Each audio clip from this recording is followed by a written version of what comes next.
Hello guys, this is your friend and we are back with a new fanfic. Which is what if Naruto get addicted to gambling and made his harem by money part 1. And if you enjoy this fanfic then please press the like button and subscribe to my channel for more fanfic like this. And now let's start the fanfic. In the apartment of Naruto Uzumaki, the blonde boy sighed as he sat all alone. It was the night of his birthday and he was feeling extremely depressed, for he had failed the academy exam for the first time and the entire class had mocked him for his failed clone jutsu. On top of that, Enko Mitarashi, one of the few friends he actually had, was on a long-term mission and wouldn't be back for some months. Naruto grumbled to himself as he wondered why he got the short end of the stick to everything. Why didn't he have parents? Why did he have to bear the kyubi? Why did he have to be a doormat for the village to walk on? He was so tired of it all, that he couldn't take it anymore, and resolved to kill himself to free himself of this suffering. Grabbing a box of matches, he goes behind his stove to rip out the gas line to allow his apartment to fill up with it. After a few moments he sighed and then lit the match, expecting a loud kaboom, except no explosion happened. For a moment he was confused but then sniffed the air and found that no gas had come out from the line. Oh, right, I forgot the gas was shut off. New plan then. The blonde muttered to himself as he doused the match and grabbed a nearby toaster. He brought it to the bathroom and turned on the water, filling his tub full of water. Sure, it would have to be cold water, but he'd have to work with what he had. The old toaster trick should work, the blonde said to himself as he stripped out of his usual god-awful orange jumpsuit and slowly lowered himself into the cold water. He shivered from the cold and then turned on the toaster, prepared to drop it into the water, only for the power to blink out, which turned the toaster off again. Damn faulty wiring, the blonde yelled as he threw the toaster away and got out of the tub, drying himself off with a towel to get rid of some of the cold liquid. With a frustrated growl, he came to his bed and ripped off the sheets, tying them into a makeshift noose for himself as he went back to the kitchen area. After preparing the makeshift noose and tying the other end to something sturdy enough to keep him in the air, the whiskered boy stood on top of a chair and then jumped, only for the support beam for the ceiling shattering, making the boy slip from his noose and fall to the floor with a loud crash. Damn it! How hard is it to die? He screamed in anger at his repeated failures to kill himself. Fine then. The blonde growled as he grabbed a kitchen knife and prepared to slash his wrists open, only to hear some clattering noises outside followed by the sounds of yowling cats. Normally he would have ignored it, but now it sounded like one of the felines was in pain. With a frustrated sigh, he slammed the knife down and exited his apartment to see what all the commotion was about. There he found a number of kittens, and one of them seemed to be tangled up in some kind of netting. It was likely they were dumpster diving and one of them ended up getting stuck. There were two black kittens, a kitten with blood-red fur, one with light blue fur, a golden-furred one, and a strawberry blonde one too. The strawberry blonde-colored kitten seemed to be the one that was currently stuck as it mewed for help, while the others were trying to bite through the netting in spite of it hurting the insides of their mouths. Feeling sorry for the trapped kitten, he slowly began to untangle the feline while the others silently looked on, watching him very closely but making no move to interfere. After a few moments, the trapped kitten was almost free and then, something landed on top of the blonde boy's head with a dull thunk, the object landing at his feet and appeared to be some kind of ninjutsu scroll. The hell? Who'd throw away a ninjutsu scroll? The blonde muttered after finally getting the trapped kitten loose. He then picked up the scroll and opened it to read its contents. His eyes slowly widened until they were now the size of dinner plates as he discovered that the scroll contained details on a very wide variety of clone-type jutsu. Water, mud, shadow, explosive, and blood clones to be exact. With all these different clones, there was no way he could fail the academy. Though it seemed the blood clone would be the most useful of them since it creates a perfect body double that would only be dispelled if the caster makes the clone vanish, or if the clone dies. The wheels began to turn in the boy's head as he grinned. Viewing this as his chance to not only do some truly serious training, but he would also be able to deal with the academy simultaneously without actually needing to attend. Seems like this might actually be my lucky night. Not only did I not die, but now I have this. The whiskered teen muttered excitedly, then felt the felines start to rub against his legs, purring and meowing happily. Chuckling, he knelt down and started to pet the kittens and spoke to them in a soft voice. Yes, I have you guys to thank. You distracted me from probably making a terrible decision. He chuckled at the end since his hopes had been rekindled by this turn of good fortune. I hear that in some parts of the world, cats are worshipped and are meant to bring good luck. Maybe you guys were sent to me by Lady Luck or someone? The blonde asked, only to earn some adorable meowing from the kittens. With a small smile, he scooped them up in his arms and brought them inside his apartment, now feeling assured that suicide was the wrong choice. If he had killed himself, it would be like allowing the people who torment him to win. But if he pushed on and kept going, then he could someday become Hokage, which in a way, would be a form of revenge against the people who have mocked and looked down on him for so long. And with this newfound luck, he was sure to get a much-needed boost in life. 2 years later. Graduation day. Finally. 2 years of training in the Forest of Death are complete. Naruto spoke to himself with a broad smile. For the past 2 years, he had vigorously trained inside the infamous forest, learning to scavenge and live off the land for months at a time, mastering his various clone jutsu and even creating some of his own jutsu. After his friend Anko had returned, he told her the story of how he found the scroll, including his attempted suicides. After a mixture of tears, laughing, and beating the snot out of him for trying to kill himself, Anko helped train him in some of her own fire-based jutsu. The blonde even took to wearing one of her prized trench coats, but this one was colored black with the familiar crimson swirl mark on the back, often seen on Jonin and Chunin vests. Currently, the snake user was on assignment to investigate one of her old sensei's labs, so it would be a while before they saw each other again. But still, he didn't feel so lonely anymore thanks to his cats now. The blonde sometimes thought about trying to meditate and communicate with the Kyuubi, but would often second-guess himself since he couldn't figure out when a good time would come to meet with the beast. Not to mention he didn't know how the Nine Tails would behave. Deciding to shelve those thoughts for now, the whiskered teen continued on with a smirk, but then he stopped when he saw a woman sitting on the side of the road, cradling a duffel bag that obviously had something inside. Hey there, ma'am. You seem to be a bit out of place. The blonde spoke with a small and charming smile. The woman flinched slightly and pushed away some of her purple hair. What makes you say that? She asked out of curiosity, raising a delicate eyebrow. Clutching the bag even tighter to her chest in a somewhat defensive manner. The blonde then smirked as he held up a ninja headband with a star symbol engraved onto it, making her grab at her own pockets as she wondered how he lifted that off of her without her noticing. From the village hidden in the stars, you're an awful long way from home. You're either a spy, or a rogue nin. The blonde noted with a grin, prompting the stranger to snatch the headband out from his hand and quickly tuck it away into her duffel bag. I'm no spy. And how did you know? How did you even steal my headband without me noticing? She asked him, her face turning red from a mixture of anger and embarrassment, earning some laughter from the blonde boy. I know the face of every citizen of Konoha, both shinobi and civilian. I have an eidetic memory, and there aren't many people around with purple hair. And I am extremely talented after training almost non-stop for the past 2 years in a forest where animals the size of buildings try to eat you daily. Allow me to introduce myself. Naruto Uzumaki, soon to be Genin, future Hokage, professional gambler, and part-time professional asshole, at your service. The blonde spoke and gave a small bow. The purple-haired woman hesitated for a moment and replied, Natsuhi. Former kunoichi of Star. She spoke with a small sigh since there was no point in concealing her identity since she had already been made. If you're not a spy, what brings you to Konoha? Does it have to do with what's in that bag you're carrying?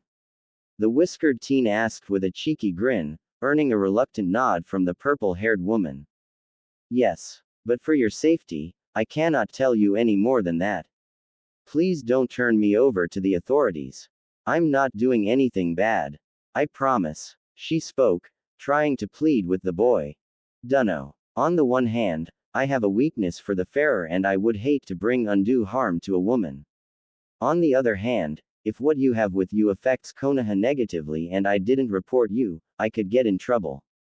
I suppose I have no choice but to allow Lady Luck to guide me. The blonde spoke as he pulled out a single gold coin from his pocket.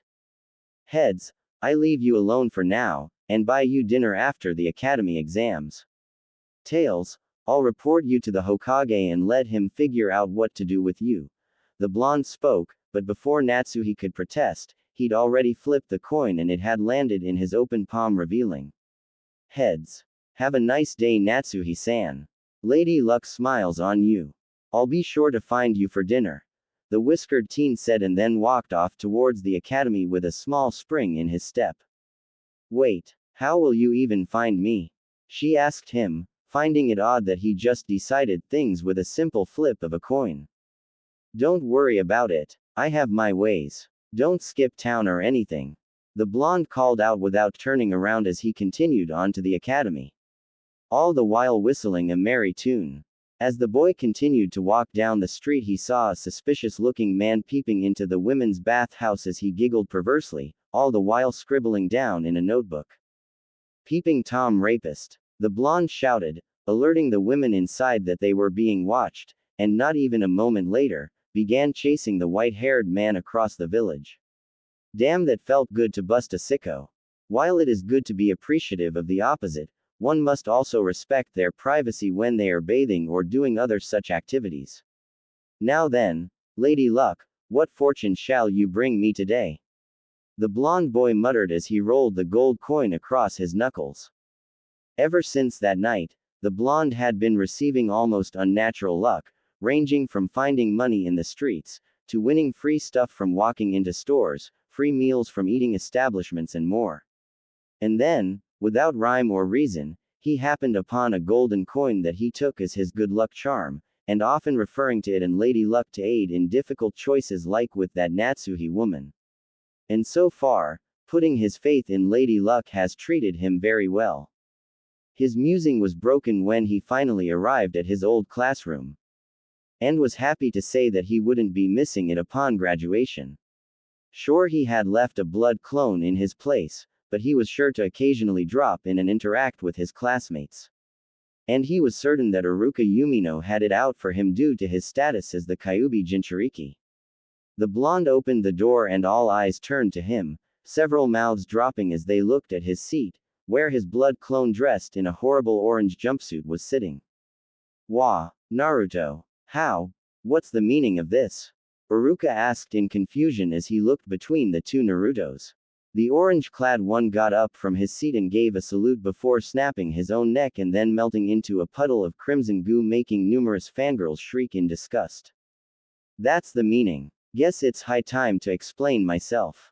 The Naruto, who was a mentally challenged individual with a need for attention, and can only scream, Ramen, Hokage, and, believe it, was just a blood clone I had stand in for me while I trained under the tutelage of some friends of mine. Now I'm here for real to take my final exam. The blonde briefly explained, earning a look of anger from the Chunin teacher. Wah, but that's cheating. You can't just use a stand-in like that and then show up for the exams when it's convenient for you. The scarred Chunin tried to argue while the blonde calmly took his seat and then propped his feet up on the desk, pulling a deck of cards from his pocket and began to shuffle them in his hands. Says who? There's no law preventing the usage of a blood clone in class, and seeing as how it was indeed me, then it's fine. And the term, cheating, is a relative and not to mention useless term for shinobi, since absolutely anything goes in a career that can get you killed if you aren't prepared. Queen of Hearts says, I shall pass with flying colors. The blonde spoke and then pulled out a Queen of Hearts before putting it back in the deck. You wanna argue about it, Iruka? Go right ahead and get the Sandame involved if you want. See what happens. The blonde stated with a chuckle, making the teacher grumble since he knew that the aged Hokage would take the boy's side anyway. Instead, he began to hand out the needed exam papers to the students so that they may begin the written portion. Instead of getting to work on his exam paper, the blonde seemed more interested in folding his exam paper up into some kind of origami figure, making some of his classmates wonder if Naruto was crazy.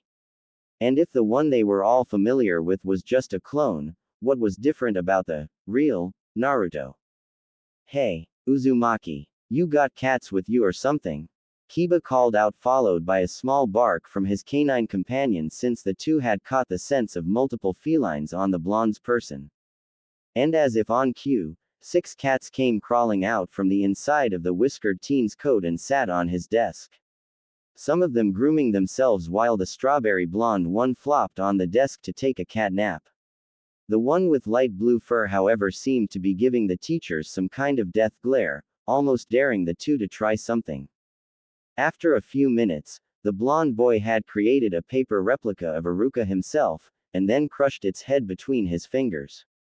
The message not going unnoticed by the scarred Chunin, who could only gulp nervously in response. After a few more minutes, the written exam was over, so it was now time to move on to the taijutsu portion. Naruto was the first to get up and head outside, with his numerous cats following close behind him and hissing at anyone that dared get too close to him. The varying students began to gather around the sparring area, though gave the whiskered teen a wide berth, since it seemed like his cats would not allow anyone to get within 6 feet of him without letting out some threatening hisses or growls. Naruto, what's with all the cats?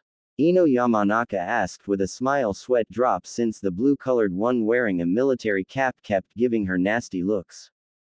Oh, them. They're my familiars. Be careful, they're pretty powerful in a fight. The whiskered teen simply stated as he crouched down and began affectionately petting the cats, who all greedily soaked up the attention and gave their approval with a chorus of loud purring. Ignoring this adorable scene, Iruka called out to the class, "Okay then everyone, for the taijutsu test, you either need to last 5 minutes in the ring with either myself or Mizuki, or force us out of the arena. While you won't necessarily fail if you can't meet these conditions, it'll certainly affect your final grade, which determines what team you'll be put on." The scarred Chunin explained, earning some nods of understanding from the students. One by one the students took their turns facing off against the teachers. Naruto honestly found it a little funny when the teachers would simply chuck the fangirls out almost immediately. Though to be honest, he didn't find any of the fights particularly interesting, since he already knew and studied the various clans taught their children. The Interceptor Fist and Gentle Fist to the Uchihas and Hyugas, in that order, for example. Both taijutsu styles relied heavily on the clan's respective bloodline ability to maximize effectiveness. When Naruto saw that it was Sakura's turn against Mizuki, he decided to pull one of his many tricks on the silver-haired man. "Hey, Sakura, you seem rather quiet today." The whiskered teen spoke as he approached the Pinkett, one of his cats, a black one wearing an adorable witch's hat, now perched on his shoulder with a cheeky smile on its face. "Yeah," Sakura responded in a distracted tone, trying to cross her arms to hide some bruising on them, which didn't go unnoticed by the blonde. He scratched his cheek for a moment and then whispered something into her ear, which caused her to perk up in curiosity, and then, like the strike of a match, her eyes now had red-hot flames in them. "Mizuki, you sick bastard pedo teacher!" She screamed and then launched herself in the air, sending a kick that cut through the air like a scythe. Her foot slamming hard into the silver-haired man's face, which sent him flying out of the ring. Divine feminine fury. A strange phenomena where a female gains a sudden and inexplicable surge of power that can defeat those stronger than themselves. Be careful you don't become a victim of it. The whiskered teen spoke to no one in particular as he inwardly laughed at the unconscious form of Mizuki sprawled out on the ground. Sakura Haruno passes. And since Mizuki is now unavailable, I shall test the remaining students myself. The scarred Chunin sighed as he placed his clipboard on the ground. Fortunately, there were now only 2 students remaining: Sasuke Uchiha, the golden boy and rookie of the year, and Naruto Uzumaki, the dead last and cheater. The Uchiha was the first to be called up, and the match began on Iruka's signal. The self-proclaimed Avenger immediately began throwing a barrage of punches which seemed to be forcing the Chunin back step by step towards a ring out. A small chuckling noise came from the blue cat as she spoke, that Iruka guy isn't putting up any real fight. Hell, he isn't even using a proper defense. No kidding. Sasuke's always been the class favorite. Bet that wouldn't be the case if there were more Uchihas around. Shame Makoto-san didn't make it, she was nice to me back in the day. Anyways General, I'm counting on you and the others to make sure that Iruka doesn't try and cheat me. The blonde replied with a toothy grin, prompting the blue cat referred to as General to adjust her cap and give a small salute in confirmation. Focusing their attention back on the fight, it seemed that Iruka stepped out of bounds, thus it was now Sasuke's victory. Leaving Naruto the last student left to fight against the teacher. The whiskered teen stepped inside the ring and noted that Iruka's stance was different than with Sasuke. This time it seemed he had taken a much more serious and prepared stance to fight the blonde with. However, Naruto already anticipated that the Chunin wouldn't fight fair anyway. And muttered to himself, maximum effort. With a flick of his wrist, the blonde's lucky golden coin appeared between his fingers. Heads, I win. Tails, you lose. The blonde spoke and then flipped the coin in the air, causing Iruka's eyes to instinctively follow the movements of the coin. However, the light of the sun reflected off the coin, blinding the Chunin as he brought his hands up to shield his face. This gave Naruto the opening he needed to dash forward and send his knee directly into Iruka's crotch. The scarred Chunin's eyes bugged out, almost as if they were about to pop out of their sockets. Naruto then slammed his shoulder into Iruka, knocking the stunned Chunin out of the ring. The blonde then held out his open palm, allowing the coin to fall flat into his hand, prompting him to look at which side the coin landed on and spoke triumphantly, Tails. You lose. The Chunin's face burned crimson from both outrage and from the pain in his loins as he cupped his crotch, trying to ease the pain. Foul. I call foul. You cheated. You used the sunlight reflected off the coin to distract me. The Chunin shouted angrily, pointing an accusatory finger at the blonde. I don't know what you're talking about. All I did was flip a coin. You being blinded was just a lucky accident. And stop whining, nobody likes a sore loser. Naruto replied with a snarky tone, earning some laughter from the class since it was kinda funny to see Iruka in such a state. While it wasn't exactly sporting to strike a blow before the belt, fair play was irrelevant to Shinobi anyway. After a few minutes, Iruka managed to get his second wind and Mizuki had regained consciousness, allowing for the class to move on to the ninjutsu portion of the exam. The students retreating back inside the academy and lining up in the hallway to await their turns for the final and most important piece of the exam, the ninjutsu portion, which was the true make or break part. Naruto stood patiently in line, casually flipping his coin while his cats remained nestled inside the pockets of his trench coat, making everyone wonder how the blonde was able to walk around with the cats hiding inside his coat, or how the coat was able to support the collective weight of all the cats. So Naruto, that blood clone and its goofy over-the-top retarded nature was all an act? Ino asked out of curiosity, finding that the real Naruto's personality to be far more laid back and cool.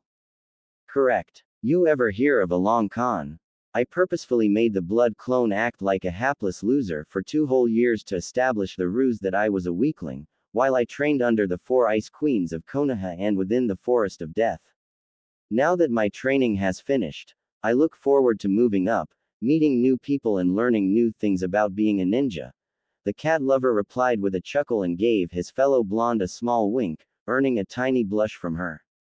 Wow, you played everyone good. I kinda like the real you. I hope we work together in the future sometime. She spoke while clasping her hands behind her back, a bright smile on her face. Pause off, sister. He's ours. And no skinny little fangirl is taking Naruto-sama from us. Yelled a voice from inside the jacket, making Ino's eyes widen a bit, realizing that one of the cats had just talked. Remember, familiars. They can talk. And don't mind them. They're just being possessive. The whiskered teen spoke with a shake of his head, already dismissing the attitude of his felines, making Ino nod a bit, though still found it surprising that the cats had learned to talk like a human. Still, stranger things existed within the elemental nations, she supposed. After that brief conversation, Mizuki poked his head out and called for Naruto to come into the classroom to take his ninjutsu test, prompting the blonde to shrug his shoulders and mutter, "Maximum effort," before entering the classroom with his hands in his outer coat pockets. Inside, the form of Iruka was sitting behind his desk, the sounds of ice crackling each time he moved, all the while glaring at the blonde's form. "All right then, Naruto. Do a substitution technique," the scarred Chunin bluntly demanded, not even wasting any time to get this show on the road. Once again, the blonde had a feeling that Iruka wouldn't play fair. Fortunately, he already knew of a means of turning the tables.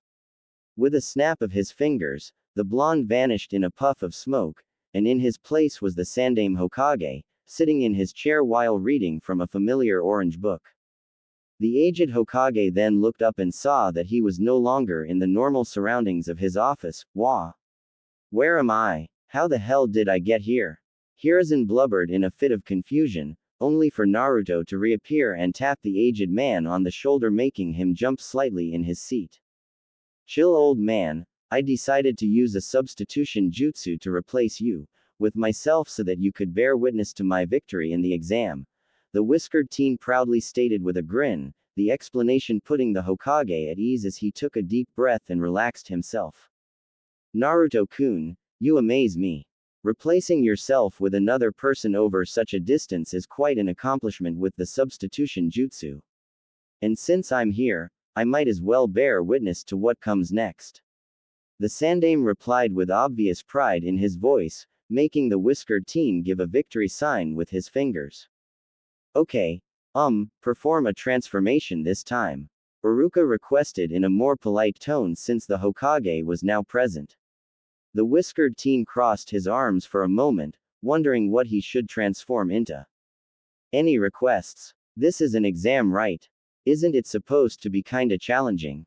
Naruto asked, since the henge was a rather boring technique unless you used it to transform into a girl to prank some perverted asshole and make him pass out or potentially die from a nosebleed. "Try transforming into my student Tsunade. I recall showing you her picture a while ago," the Sandaime offered, prompting the Jinchuriki to nod and snap his fingers, changing into the form of the busty Sannin wearing her battle armor from the Shinobi Wars. And then changed back into his normal form. "Last one, perform the clone jutsu," Mizuki stated, forming a fake smile on his face that gave the whiskered teen a feeling of illness.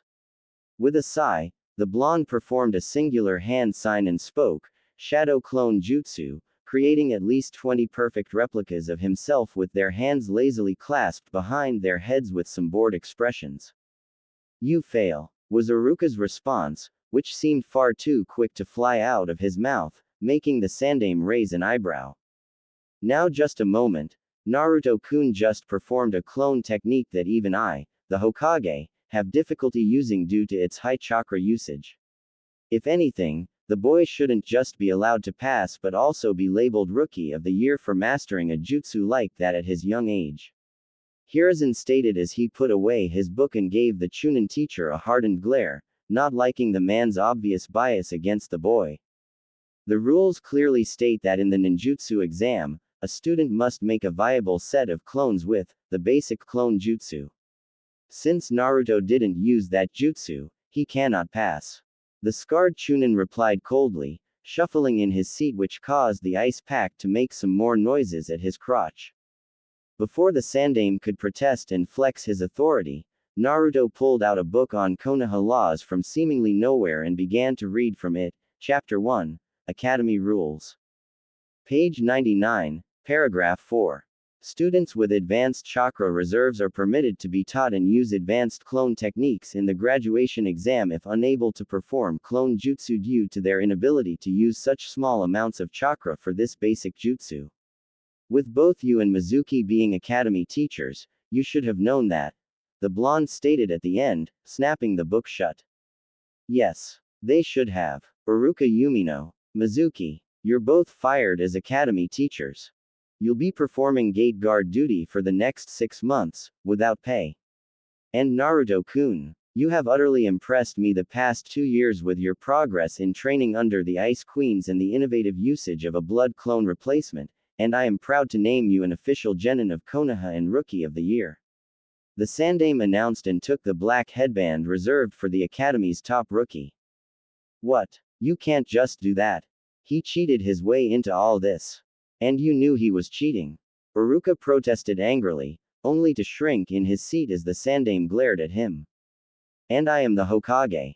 When it comes to shinobi matters, I get the final say. And of course I knew.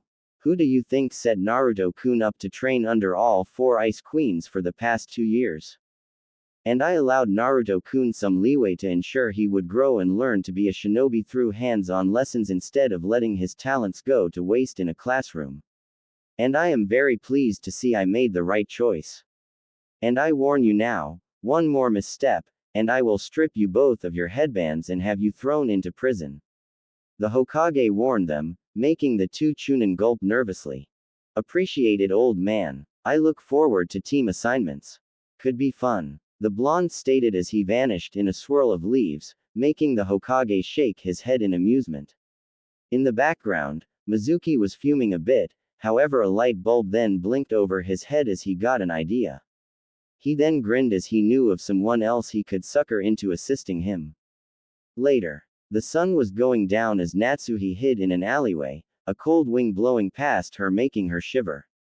She then heard the sounds of footsteps approaching her and found it to be the same blonde boy from earlier, now with a Konoha headband tied to his left arm, and he was carrying a bag filled with some groceries.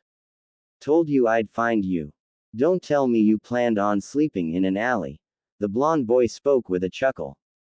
I'm a rogue kunoichi on the run. I can't exactly check myself into a hotel right now. She muttered bitterly, and then her stomach began to grumble, making her blush a bit in embarrassment.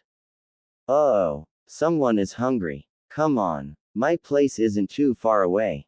You can stay with me for a bit till you work out a plan. The blonde offered with a warm smile and then gestured for her to follow him. She looked at him with suspicion in her eyes, wondering what his game was. You're just going to let a stranger into your home? Why, you don't even know me. Natsuhi stated bluntly as she slowly got up from her spot with narrowed eyes. Sure I am. I have a pretty good bullshit detector, which is why I'm good at poker. And I don't think you're a bad person. Now come on already. Unless you want to sleep out here with the rats and rapists. Konoha's home to lots of perverse bastards. The blonde asked with a grin, though it didn't take much more convincing to make the rogue kunoichi nod her head and follow the boy to his apartment. It didn't take very long for them to arrive. After fishing out his key and unlocking the door, the blonde ushered his new guest inside. Before she could enter, all of the blonde's feline companions started jumping out from inside his trench coat and scattered about the apartment, the scene making the purple-haired woman's eyes widen a bit as she asked, "Were those cats in your coat the whole time? How'd you hide them all?" "I have pocket dimensions in my coat." The blonde answered, which earned a ba-dum tsh sound coming from the next room, which made Natsuhi blink her eyes a few times and wonder if she was just punked. Naruto shook his head in amusement and spoke to his new guest, "Feel free to take a shower or borrow some of Anko's sleepwear. She won't be back for some time anyway. I'll get to cooking. Hope you like spaghetti, and I know how to make some tasty meatballs that'll melt in your mouth." With a small nod, Natsuhi placed her duffel bag on the floor. Since she didn't sense any ill intentions from the boy, quickly found the bedroom area to retrieve some clothes to wear when she left the shower. "This Anko you mentioned, she your sister?" Natsuhi called out as the blonde put a pot of water on the boil and began to arrange the ingredients. "In a way, I was an orphan and Anko always helped take care of me. She let me move into her apartment since my old one was falling apart at the seams. We've been best friends for as long as I can remember," he briefly answered as he continued his work in the kitchen, and then his ears perked up on hearing the shower running. This woman has a nice figure. I believe she might be what's called a MILF. Spoke the sultry voice of a black cat with golden eyes as she rubbed her form against the blonde's leg. No kidding. But please, don't distract me. Cooking is a delicate art that mustn't be disrupted. Why don't you all go prowl the village and see if there's anything suspicious to be found? The blonde asked with a small wink, prompting his cats to all salute and began to file out of the apartment through a kitty door installed in the apartment's door. Some minutes later, Naruto began to set dinner on the table and his guest Natsuhi appeared wearing some shorts and a t-shirt that said, "The devil made me do it." Your friend Anko has interesting taste. The star Kunoichi spoke, gesturing to the shirt. Anko can be rather impulsive, loud, and often crazy, but she's loyal and loving. Couldn't ask for a better friend, maybe more someday, but I digress. Please, sit and eat. You look starved. The whiskered teen spoke as he pulled out her chair for her, making the purple-haired woman chuckle a bit as she took her place at the table. Such a gentleman. You seem to be exceptionally talented at everything you do. You can cook, and you managed to pickpocket my headband earlier without me noticing. She noted and then clapped her hands muttering, "Itadakimasu," before digging into her meal. Her eyes widened for a moment and then her body quivered in delight as she moaned at the flavors filling her mouth. Well, in my younger years I had to live alone and learn to take care of myself, plus Anko taught me a few tricks to cooking as she trained me in the wilds of the Forest of Death. And I learned how to make origami to help develop nimble fingers, which helped translate into pickpocketing and lockpicking. Some may refer to me as a Gary Stew considering how perfect I supposedly am. But I do have one fatal weakness: women, he admitted with a sheepish expression. That can indeed be fatal if you were to meet an especially dangerous female. She remarked with a chuckle and greedily devoured the plate of spaghetti. I'm curious. Whatever is in that duffel bag must be valuable, dangerous, or both. Why'd you take it? He asked with a thoughtful expression and rested his head on a loosely closed fist. It was to protect my son. That's all, she replied with an exhausted sigh. On closer inspection, it seemed like some dark circles were developing beneath her eyes, showing that she hadn't been sleeping well in recent days. I see. I won't pry any further than that then. For some reason, I can't help but respect a mother that'd sacrifice so much for her son. He responded and gave a nod of respect to her. Natsuhi finished her meal and then yawned, stretching out her arms, which resulted in several popping sounds. Damn, you seem pretty stiff. I can help with that, Naruto offered with a warm smile, making the purple-haired woman raise an eyebrow in curiosity. You also have a talent for massages too? She asked while crossing one leg over the other, wondering if he was implying something. Sadly, I haven't yet mastered the fine art of massaging a woman's body. But there is this thing I do that makes women go weak in the knees. The blonde replied as his tongue briefly out from between his lips, earning a small blush from his guest. So this scroll has lots of powerful jutsu, There must be plenty of techniques that could help me become strong enough to kill him. Muttered the form of Sasuke Uchiha as he prepared to read the contents of the forbidden scroll, only to hear what sounded like footsteps. Looking up, the Uchiha saw the form of Mizuki approaching him, and the Avenger gave a small smirk. You were right. This thing was exactly where you said it'd be. Seems a waste to have so many jutsu in one scroll and not use any of them. They'll be very useful in my hands. Sasuke spoke in approval, but then gained a confused expression when he noticed that the Chunin's eyes were rolled into his head and he seemed to be covered in claw marks. The silver-haired man then limply fell to the ground as a number of cats appeared around him. It was the same ones that the Dobi had with him earlier today. Aha! Suspicious indeed. Whatcha doing with that scroll, Booyah? Don't you know that thing has high-level jutsu? If a greenhorn like you were to use them, you'd die of chakra exhaustion. Spoke a black cat with golden eyes, with a toothy grin on her face. Blair-sama thinks we should let him croak. This village doesn't need a spoiled brat like him for a ninja. Spoke a black cat wearing a witch's hat. True, but if he were to die, then we would no longer be able to torture and torment him. After all, to live is to suffer, right? Spoke the blue cat as she held up one of her paws and showed off her claws which glistened in the moonlight. I don't think you know who you're dealing with. For I am Sasuke Uchiha, an elite.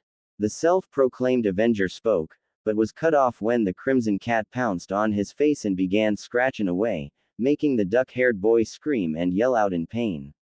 The other cats then quickly joined in and began to use the Uchiha as a living scratching post. Ow, ow, why do cat claws hurt so much? The Uchiha screamed out in pain, which earned the sinister laughter of a gang of felines that quite enthusiastically dug their claws into his flesh. Later on in history, this event would later be known as the Great Cat Caper, which foiled the theft of the Forbidden Scroll. Within the shared apartment of Naruto and Anko, the sounds of low and deep moaning can be heard from the current guest, Natsuhi. Right there. Oh, this is what I needed. She groaned out in pleasure as she smiled in satisfaction, her body slowly melting into the couch with a light blush of pink dusting her cheeks. Sitting in front of her was her newest friend, host, and lover, Naruto, with his fingers rubbing her feet. I thought you said you didn't know how to give massages. She mumbled a bit as she took a sip of sake, enjoying the feeling of being pampered by a young boy. Not true. I said I hadn't mastered the art of massaging a woman's body. He responded, his fingers rubbing the knots out of her left foot, making her groan a bit more. Could have fooled me, Cammy. I haven't felt this relaxed in forever, really. She replied and took another sip of her alcoholic beverage, the booze causing her blush to darken a bit. Keep this up and I'll have my way with you again, she muttered blissfully, but before the blonde could reply there was a knock on the door. Shaking his head, the blonde quickly made a shadow clone to take over massaging his new house guest so that he may answer. When the whiskered teen opened the doorway, he was greeted by the sight of the Sandame, with the blonde boy's cats all sitting in front of him, the felines all having sinister grins spread across their faces. Hey old man, what brings you here? The Jinchuriki asked with a broad smile, knowing that his felines must have gotten into some kind of mischief. Firstly, to return your cats after an incident last night. Secondly, I am here to inform you that team assignments is today, at 12 sharp. The Hokage responded with a small chuckle, and then sweat dropped a bit as the cats began to rub their bodies against Naruto's leg, all the while meowing in an innocent manner. So about an hour then. Thanks for the heads up, though it seems kinda funny that you'd come here personally just for that. There anything else I need to know about? The blonde teen asked while tilting his head in curiosity, earning a nod from his grandfather figure. You don't miss a trick, do you? Sharp as ever. The Hokage spoke with a grin. Naruto then pulled out a deck of playing cards from his pocket and a moan noise came from the living area within the apartment, prompting the Sandame to quirk up an eyebrow and ask, "Company Naruto-kun?" Yup. A stray that I scooped up and am currently looking out for. Now, King of Clubs says that you'll tell me something that I won't like. Naruto responded as he quickly cut and then shuffled through his deck before drawing out the top card, which was a King of Clubs. Okay, how do you do that? Hiruzen asked with slight awe, wondering how the boy can pull off card tricks like that. It seemed as if he would frequently refer to his cards to predict things with frightening accuracy. Lady Luck never lies to the faithful. So, what's the problem? The whiskered teen asked as continued to casually shuffle the deck of playing cards in his hands, and each time he drew a card, it would be the King of Clubs, prompting the boy to stick it back in the middle of the deck and resume shuffling again. Last night, Mizuki was arrested for attempting to steal the Forbidden Scroll. Apparently he used Sasuke Uchiha as a proxy to steal it and likely planned for the boy to take the fall, buying Mizuki himself time to escape. Your cats managed to intervene and prevent the theft, and your old, and I use the term loosely, teacher, has given a full confession to the crime. Apparently he was planning to sell the scroll off to the highest bidder. Hiruzen explained with a tired sigh, rubbing his temples a bit. The Forbidden Scroll Lot of high-ranking jutsu in there. Dangling that thing in front of Sasuke would be like offering a beehive to a honey badger. Those critters will risk getting stung to death to get at that honey. So, let me take a guess, Sasuke was let off the hook. The whiskered teen spoke, giving an educated guess towards the Uchiha's fate. Indeed. But Sasuke is still very much in hot water, for his misdeed.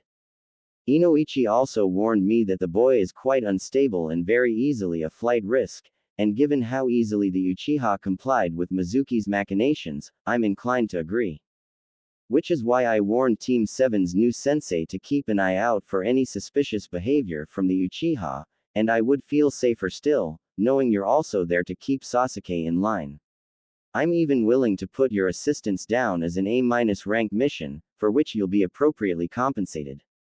The Sandaime explained, making the blonde frown a bit. But still, a job was a job.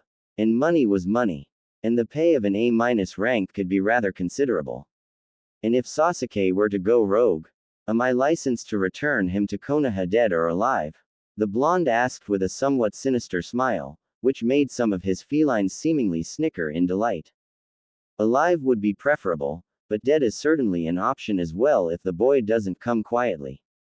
The aged Hokage answered bluntly, hoping that the latter wouldn't be required, but if it meant keeping the Sharingan out of the wrong hands, like Orochimaru, the extinction of the Uchiha clan may be a necessary evil. Good to know. So who's to be our Jonin sensei? I heard Kazashi Haruno has been pushing pretty hard for Kakashi Hatake to be Sasuke's sensei. Naruto spoke with a small sneer, as he pocketed his deck of cards and then picked up the golden cat in his arms and began rubbing her belly, much to the jealousy of the other cats. You heard right. But Kazashi, being of the civilian council, doesn't get the final say. I do. And I have certain concerns with Kakashi being in charge of the Uchiha, since Hatake has a certain connection to Sasuke's clan that could cloud his judgment. That aside, Kakashi is currently in the hospital and unfit for duty, regardless. Hiruzen explained as his lips twitched upwards into a small smirk for a moment. The hospital. Why is that? The whiskered teen asked out of simple curiosity. It would seem that Kakashi was diagnosed with prostate cancer and needs to stay at the hospital for treatment. I have arranged for a new Jonin sensei, and I think you'll like who I selected. The Hokage answered and then departed before the blonde could press him for the identity of his new sensei. The whiskered teen chuckled a bit and grabbed his trench coat, prompting his feline companions to start climbing into their hiding places inside the coat. The blonde then called out to his house guest, "Oi, Natsuhi-san. I'm heading out for a while. Help yourself to whatever's in the kitchen." In response, the rogue Kunoichi let out a dismissive "Hi," as the blonde locked his apartment door to keep possible intruders from bursting in on his guest. He then departed and left towards a nearby weapons shop that he frequented, due to it being one of the few places where he wasn't cheated out of his money, wasn't owned by Kazashi Haruno, and an old friend worked there as well. After a few minutes of walking, he entered the ninja tool shop with the bell ringing as the door opened and closed behind him. At the counter, the form of Tenten looked up and gave him a friendly wave. A large grin on her face as he approached, her eyes glancing towards the headband tied around his arm. Well, look who finally passed the academy exam. Words going around that Iruka's now on gate guard duty, without pay, much to the eternal Chunin, Azumo and Katetsu's amusement. Now where are those adorable cats of yours? Hiding in your coat again? The weapons expert asked, prompting two felines to pop their heads out and meow in greeting. Both the general and the crimson cat known as Urza hopped onto the counter, allowing Tenten to scratch their heads with a smile. Esdeath. Urza, you been taking good care of Naruto-kun? The brown-haired girl asked, earning some nods of agreement from the cats, while the others poked their heads out and raised their paws in a salute. It's true on Iruka's part. I suspected that he wouldn't play fair, so I decided to turn the tables on him by impromptu inviting the Hokage to my exam. Seems that Yumino-san's bias towards me got him in trouble. Now then, I have team assignments soon, and I am curious to see if you have my order ready. The blonde stated, smirking as he petted the head of the strawberry blonde cat Rangaku, who gave a lazy yawn. The weapons expert nodded and produced a large crate from beneath the counter. Got them right here. A bulk order of custom projectile weapons. Your usual playing cards with chakra infusion capabilities. And I also have the rest of your order right here. She spoke and then produced another crate marked as explosive. Handle with care. She pulled out a drawer from behind the counter and produced 3 different colored playing dice. Took me a while to get the mixtures right. But I think it'll be worth the money you put into them. White dice are loaded with tear gas, the black dice are flash bangs, and the red dice are grenades. Gotta say, I like your style when it comes to weapons. Tenten admitted with a smile, clearly very proud of her handiwork. Not exactly traditional weaponry, but it fits my gambler motif, and they are far less conspicuous than kunai and shuriken. The point to being a ninja is to not attract attention, yes. But I digress. How much do I owe you for this order, Ten-chan? The whiskered teen asked with a smile. What do the cards tell you? She asked him with a wink, lacing her fingers together as she waited for the blonde's response. With a chuckle, he produced his usual deck from his pocket and spread the cards across the counter in front of his friend. The Queen of Hearts says, "You will want me to take you to dinner," he replied, and then gestured for her to choose a card. With a smirk, she picked up the first card to catch her eye, and found it to be a Queen of Hearts as her former classmate predicted. No matter how many times I see that, it still amazes me. I'll put the rest on your tab, she admitted, wondering how the blonde did that every single time. Lady Luck never lies. And she can be a very mischievous individual. That makes her a perfect patron for me. I'll be seeing you later, Tenten. I look forward to when our teams can work together.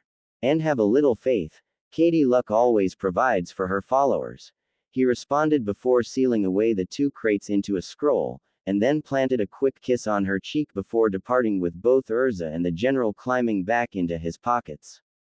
Minutes later, Hana Inuzuka sighed as she droned on, calling out the names of the graduated students and their respective teams. Thanks to Iruka being fired, and Mizuki's arrest, it now fell to her to take charge of the team assignment session for the day, and hopefully by the time the next academy season started again, a suitable replacement will have been found. Before she could announce Team 7, the form of Naruto Uzumaki entered inside with his ever-present feline companions poking their heads out of their hiding places. It was still odd how the coat managed to have enough space to contain all the cats, which made Hana wonder if there was some kind of hammer space for the felines to hide away in. You're late, Hana noted with a sly smile, pointing towards the clock to illustrate her point. Fashionably, the blonde curtly replied as he took his seat next to Sakura, the pinkett seemingly not even taking note of his presence as she rubbed some dark bruises on her arms. Raising an eyebrow, the blonde asked, "Now where did you get those nasty little bruises?" At his question, she tensed up and muttered half-heartedly, I fell. The whiskered teen made a small, noise in thought, not at all believing her. But for the moment, he chose not to press her further on the subject. At last Hana smirked a little as she announced the newest carnation of Team 7. Team 7 will be Naruto Uzumaki, Sakura Haruno and Sasuke Uchiha. In response to the announcement, the Uchiha scoffed in an uncaring manner, letting out his signature, HN, sound. Sakura didn't even seem to notice that she was placed on the same team as her crush and continued to nurse her sore bruises. Naruto could only shrug and seemed to be busying himself with building a house of cards. After that, Hana announced the remaining teams. Afterwards, the numerous genin seemed excited to begin their new careers as genin, completely unaware of the face that it would involve D-rank missions. Which would quickly sober them up to a few realities to being a ninja. The more hardcore stuff would come later with time. By the way, Naruto-kun, your team will be getting a very special sensei. Hana spoke to the blonde as he finished his house of cards in record time, much to the astonishment of his ex-classmates. Anyone I'm familiar with? The whiskered teen asked before knocking down the neatly arranged house and began to reassemble them back into his deck. Very, was Hannah's response as she kissed his forehead and left with a small spring in her step. Farther back in the class, Kiba Inuzuka frowned deeply, and when his elder sister left he got up from his seat and slammed his hands down on the desk in front of Naruto. Hey, Dobi, the hell was that? Why did my sister just kiss you? The dog boy demanded angrily, his partner Akamaru poking his head out and also giving a light glare of annoyance, though if it was directed at Kiba or Naruto was anyone's guess. The Jinchuriki merely chuckled as he replied, the name, Dobi, was a nickname bestowed on my blood clone, whom acted the fool on my orders, remember? It has no true relevance to me now. And Hana was one of the people who helped train me the past 2 years, she and Sum-san both taught me taijutsu and some first aid techniques. Now kindly back away before I ask my feline friends to deal with you. After giving his warning, his cats all emerged from their hiding places and began glaring angrily at Kiba, with Akamaru letting out a whimper of fear and retreating back into his partner's jacket. At the sight of the cats, Sasuke broke into a cold sweat and slid beneath his desk to hide from the felines. His fingers tenderly tracing some claw marks that were obscured with the usage of makeup. The Inuzuka however merely scoffed and retorted, I never understood your fascination with cats. They're just a bunch of lazy hairballs. Naruto raised a finger up and waved it from side to side as he said, true in many cases. But these felines are very near and dear to my heart since they ended up saving my life. And did you know that in some parts of the world, cats are worshipped and respected? They're also said to bring good fortune. And if I were you, I wouldn't underestimate my friends. Oh really? What are they gonna do to me? The dog boy asked with a snicker, not even viewing the felines as a potential threat while he crossed his arms. Then a sudden chill ran up and down his spine, and the golden cat took on a martial arts stance, making the Inuzuka tilt his head a bit, and then a puff of smoke obscured his vision as a foot kicked him square in his crotch. Assemble! Shouted a female voice as more puffs of smoke occurred in the classroom. In place of 6 felines, stood 6 gorgeous women all possessing cat ears and tails. The first was a woman with pale skin, and shimmering light blue hair wearing a military cap on her head. She adjusted her cap with a devilish grin and spoke, General Esteth. The second woman had bright crimson hair and seemed to be wearing armor akin to that of a knight. A sword held between her hands as she announced her own name, Urza Scarlet. The third was a woman with purple hair, wearing the clothes and hat of a witch as she sat atop a jack-o'-lantern, Blair Sama. She shouted out her name with a wink. The fourth woman had bright blonde hair and golden eyes as she slammed her fists together and shouted, Leonie. The fifth woman had long strawberry blonde hair, and a bust that seemed to equal that of a certain Sanin. Running her hands through her hair, she introduced herself as well, Rangaku Matsumoto. The sixth and final woman had purple hair, golden eyes, and dark chocolatey skin that was seldom seen in Konoha. A sultry smile on her face as she spoke her own name, Yoruichi Shihoun. 2. Ge. There. We are the Uzumaki Ninja Cat Squad. They announced and struck a pose, with multicolored smoke bombs exploding behind them, the scene making numerous genin blink their eyes wondering what had just happened. The general turned to her subordinates and gave an approving thumbs up. Perfect execution. Well done everyone. Now we are a squad that Naruto-sama can be proud of. Esteth shouted with her face now beaming, earning cheers from the other cat ladies. In the background Naruto couldn't help but grin at their antics. Sure they had some quirks, but they were certainly reliable. Naruto, your cats, they could do that the whole time. Sakura asked with disbelieving eyes, the scene having snapped her out of her distracted stupor from before. Told you they were my familiars. The whiskered teen curtly responded and then whistled for the felines to return. With several nods, they changed back into their cat forms and climbed back into his coat, all the while ignoring the stares from the various genin in the classroom. Naruto briefly looked over his shoulder and noticed that Kiba had passed out on his feet, clutching at his crotch with his eyes rolled into his head. Am I interrupting anything, pup? Asked a female voice in a snarky tone, which drew the attention of the blonde. A broad smile on his face as he was greeted by the sight of Sume Inuzuka, the mother of both Hana and Kiba, and the matriarch for the Inuzuka clan. Sitting next to her was her canine companion Kuromaru, who gave the whiskered teen a nod of respect. Sume-sama, wasn't expecting to see you here. My feline friends were just teaching Kiba that it's not a good idea to mess with me. The blonde boy explained, pointing his thumb in the direction of the clan head's son, who gave a simple shrug. I'm sure he was trying to start something while trying to act like an alpha. Anyways, good news, pup. Starting today, I'll be your Jonin sensei. Guess that means the Pinkett and Uchiha is going to be joining us. Well, come on then, brats. We're going to training ground 7. She spoke, earning an excited nod from Naruto, with both Sakura and Sasuke following her to the aforementioned training ground. Unsure of what to expect from their new sensei. Meanwhile, man, I wish I was back in Konoha. I would have loved to be Naruto-kun's sensei.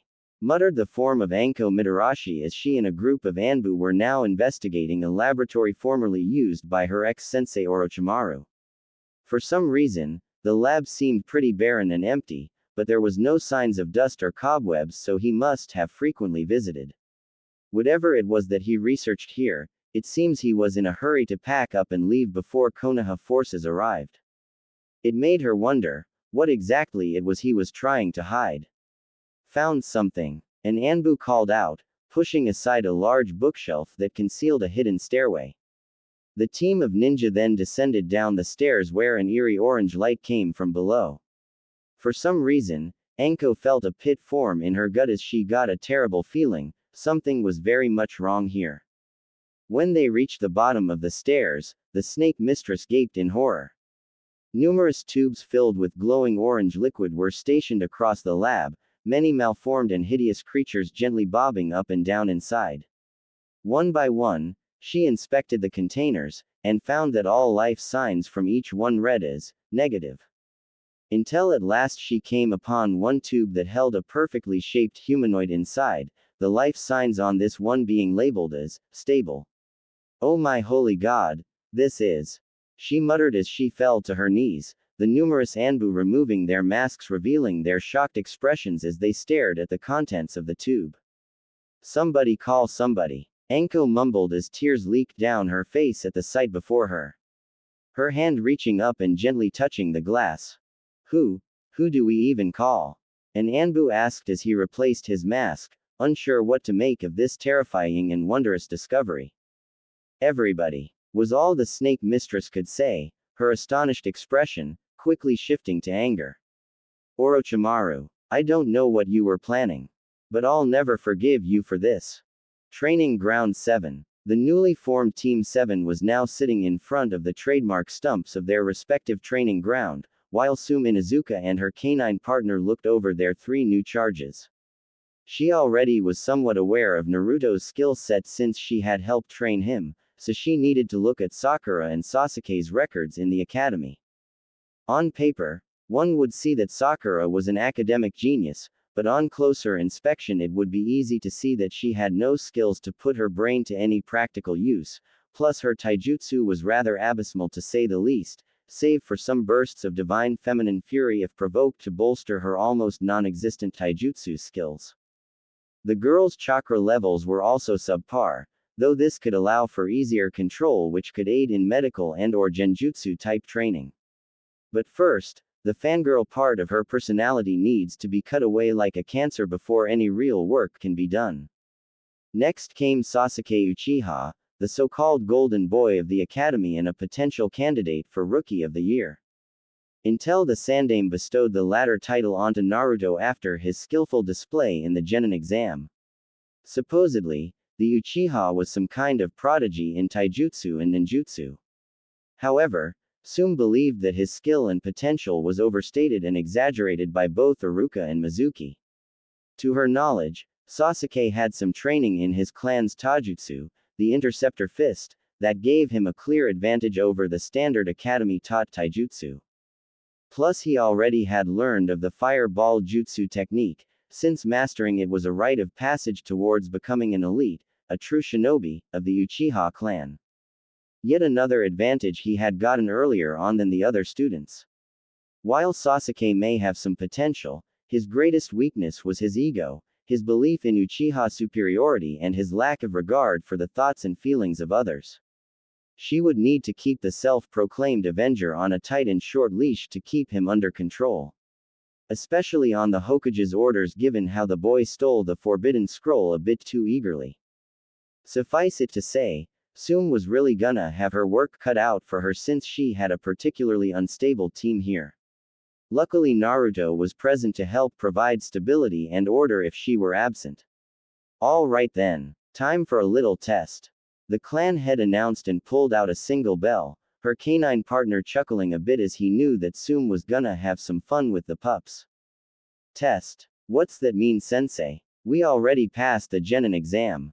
Sakura spoke with a small whine to her voice, earning a sigh of annoyance from the brown-haired woman. You really think that learning some kiddie jutsu makes you a full-fledged ninja?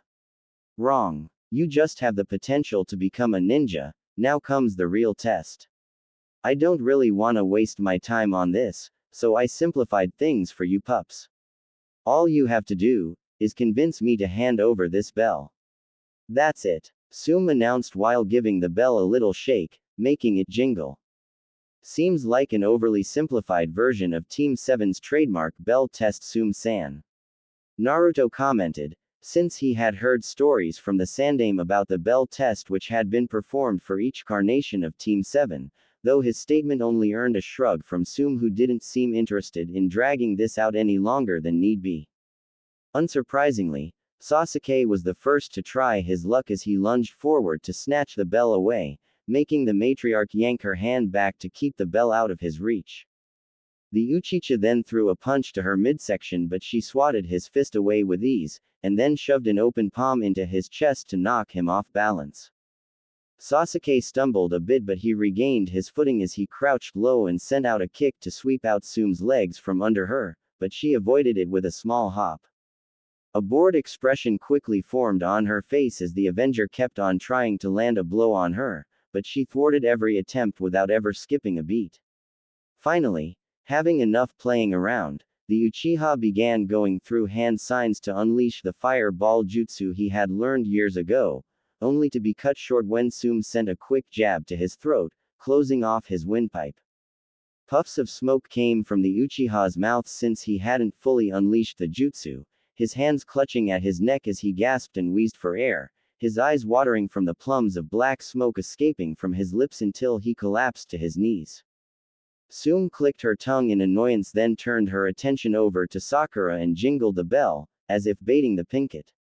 Come on, Pinkie Pie, care to try? The Inuzuka woman asked while making a come here motion with her finger, prompting the Haruno girl to quickly shake her head. No. Naruto chuckled a bit, not finding it surprising that the Pinkett would chicken out. Now it was his turn to take a crack at it. In truth, the blonde was probably at mid to high Chunin level right now, but if he could learn to tap into his Biju chakra, then he could undoubtedly shatter his current limitations. Still, he knew that this test didn't actually require that much effort if you thought about it. With a smirk, he approached the matriarch and held out his hand, asking politely, "May I please have the bell, Sum-sama?" Both Sakura and Sasuke gave the whiskered Tina, "Are you serious?" kind of look, but then their jaws dropped to the ground when Sum dropped the bell into his open palm and then gave him a thumbs up for his accomplishment. Wait a minute, all we had to do was just ask for the bell. Then what was the whole point of this test then? Sakura asked in outrage. The Uchiha also looked like he wanted to say something, but smoke was still coming out from between his lips. I said you had to convince me. Not actually take the bells from me. And the point is, that you won't be able to solve all your problems with violence, so sometimes you need to think outside the box and try something most people wouldn't expect. In the shinobi world, nothing is as cut and dry as you might think. Sum explained, earning a chortling sound from her canine partner. If you can't understand that much, Then you won't last long as ninja. The stupid ones always die quick. And as your sensei, it's my job to whip you into shape. Naruto, since you passed my bell test, you're in charge whenever I'm not around. I hereby announce that Team 7 has officially formed and passed the bell test. Sume announced, prompting the Uchiha to glare at the blonde since he felt that he himself should be in charge. Not some uppity cat-obsessed doby. Grand. It will be nice to work with you and Kuromaru. The whiskered teen spoke with a smile as he left with a small spring in his step. Don't forget to meet us at the mission assignment office, tomorrow at 10 in the morning. And don't be late. Sume called out, earning a wave of acknowledgement from the blonde as he stuffed his hands into his pockets. His stomach now rumbled for food, and so it was time for him to pay a visit to Ichiraku Ramen. After a few minutes of walking, he had finally arrived at his favorite ramen stand.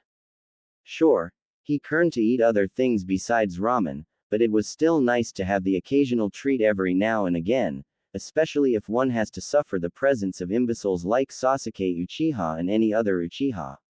When he entered inside, he found that somebody else was already inside. It was a woman with dirty blonde hair wearing a Kumo headband.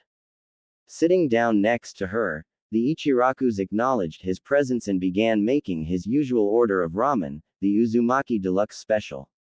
The woman next to him turned towards him and asked, "Do I know you from somewhere?" "No, I would think that I'd remember meeting a lovely lady like you," he replied charmingly as he waited patiently for his order. But he could feel that this stranger was currently staring at him for some reason. "There's something awfully familiar about you. And I can't put my finger on, sorry. Where are my manners? Yugito ni Kunoichi of Kumo and Nibi Jinchuriki." The woman introduced herself with a smile, her introduction now fully earning the whiskered teen's attention. "Naruto Uzumaki. Kyuubi Jinchuriki at your service," he responded and gave a brief two-fingered salute to his fellow Jinchuriki. Her face now beaming with excitement. "Oh, so that's why you felt so familiar to me. It's nice to meet another Jinchuriki," she replied happily since she hadn't expected to meet another of her kind in Konoha so soon. "Indeed. I think Lady Luck wanted us to meet." Naruto spoke with a smile. The Ichirakus finished preparing his ramen with Ayame presenting it to him, giving him a bright smile as he accepted his meal and began to dig into it after a brief. Though his statement about Lady Luck confused the Nibi container a bit. "Lady Luck, you sure about that?" she asked almost skeptically, wondering if he was serious or was using some kind of cheesy pickup line. Though, he didn't seem to actually be trying to hit on her just yet. "Absolutely. What are the odds of meeting another Jinchuriki in my favorite place to eat? Seems Lady Luck brought us together for a certain reason. Though I am curious, what brings a Kumo Kunoichi, and the Nibi Jinchuriki to boot, all the way to Konoha?" The whiskered teen asked with a raised eyebrow, his question making her stiffen up slightly. "That's classified," she replied bluntly, not wanting to answer him. Her response earning a look of suspicion from her fellow blonde.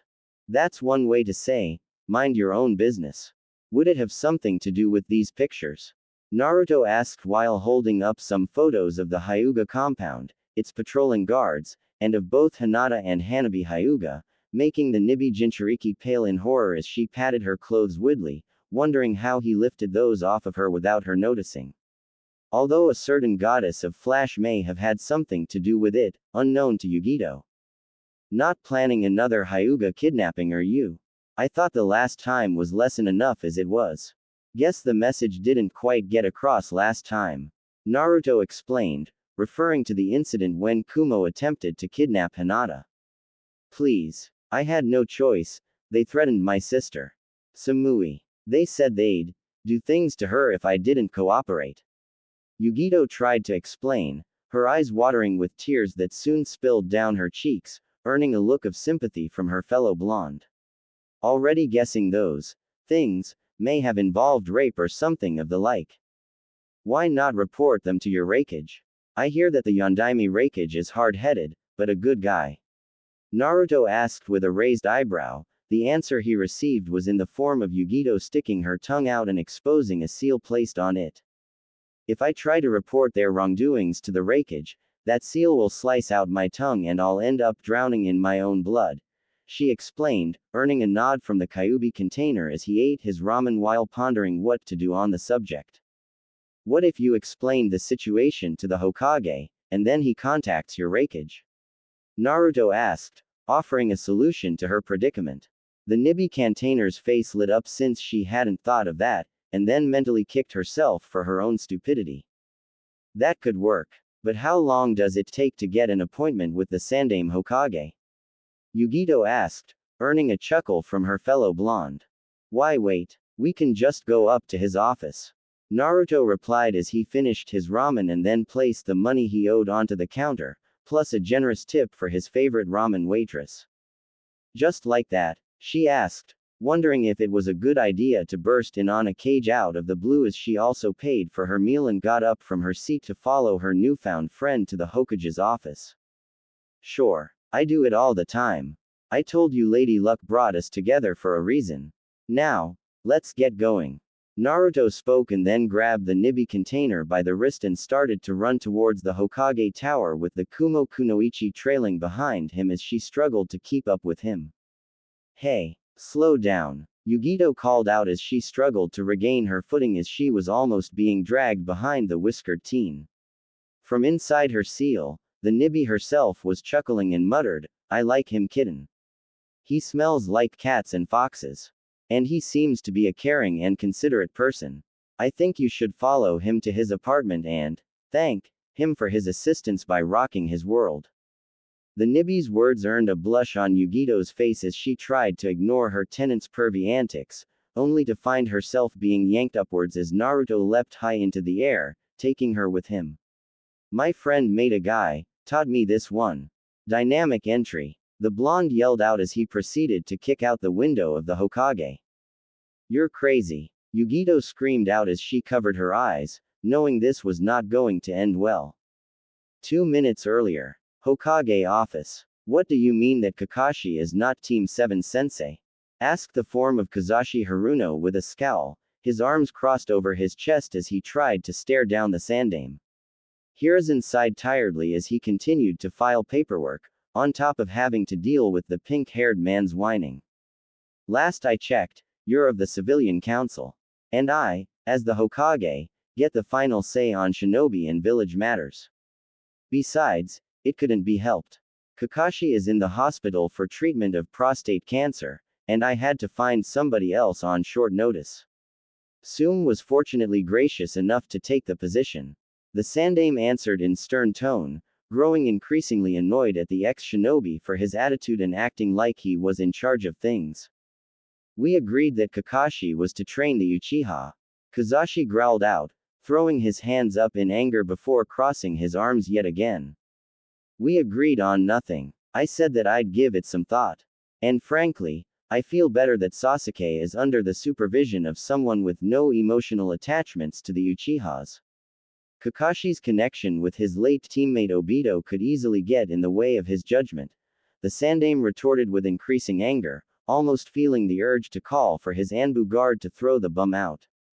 Before the pink-haired parasite could argue further, a shout of dynamic entry, followed by a "you're crazy," was heard as a pair of figures crashed through the office windows, a foot impacting Kazashi square in the face, causing him to be sent flying through the office door and into the wall out in the hallway. When the dust settled, it was revealed to be Naruto himself making a peace sign with his fingers while holding onto the wrist of a woman with some swirls in her eyes.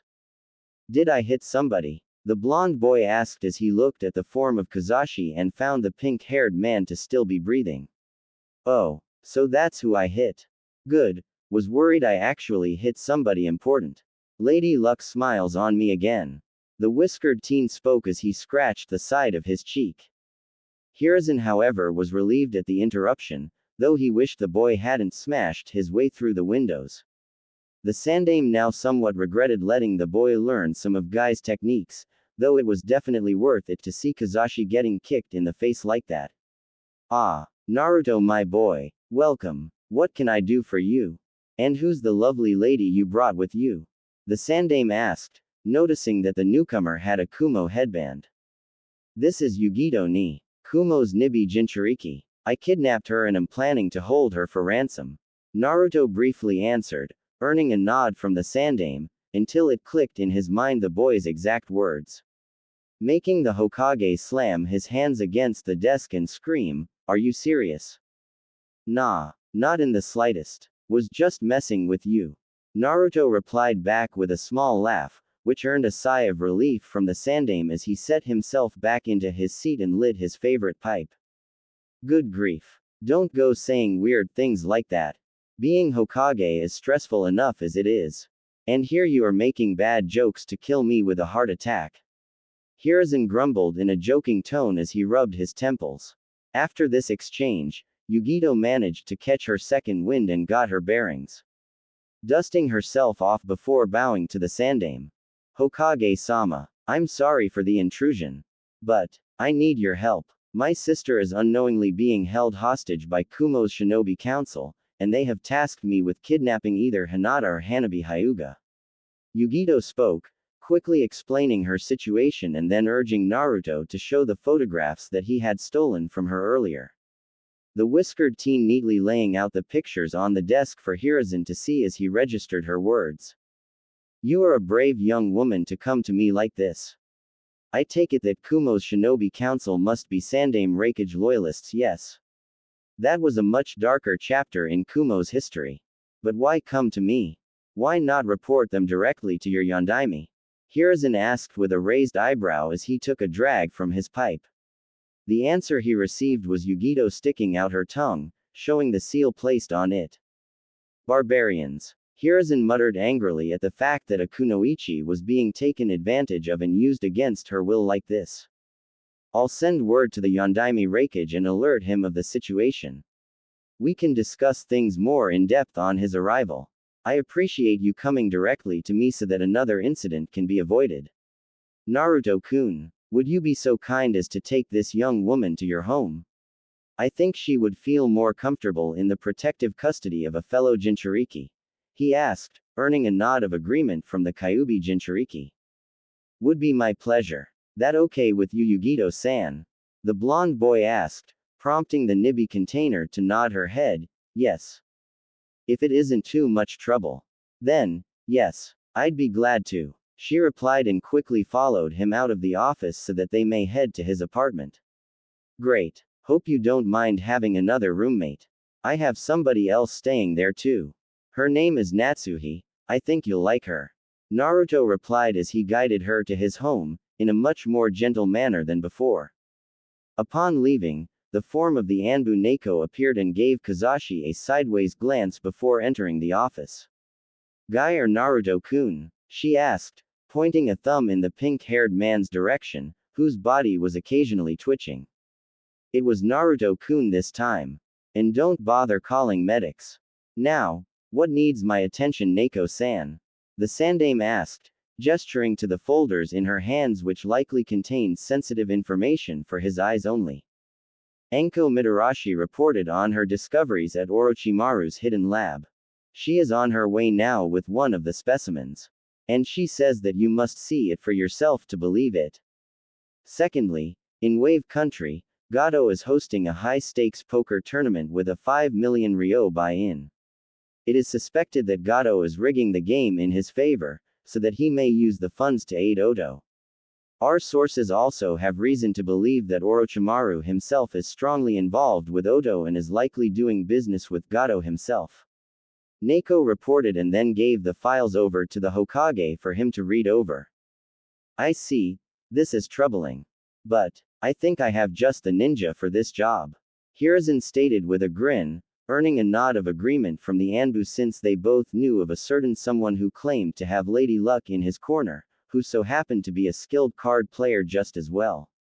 If he couldn't pull it off, then no one could. Elsewhere, in the apartment of Kakashi Hatake, a crash sound was heard as a hawk had crashed through the window, believing its reflection to be a rival hawk encroaching on its turf. The bird screeched in confusion before regaining its bearings, stretching out its wings and nipping its feathers.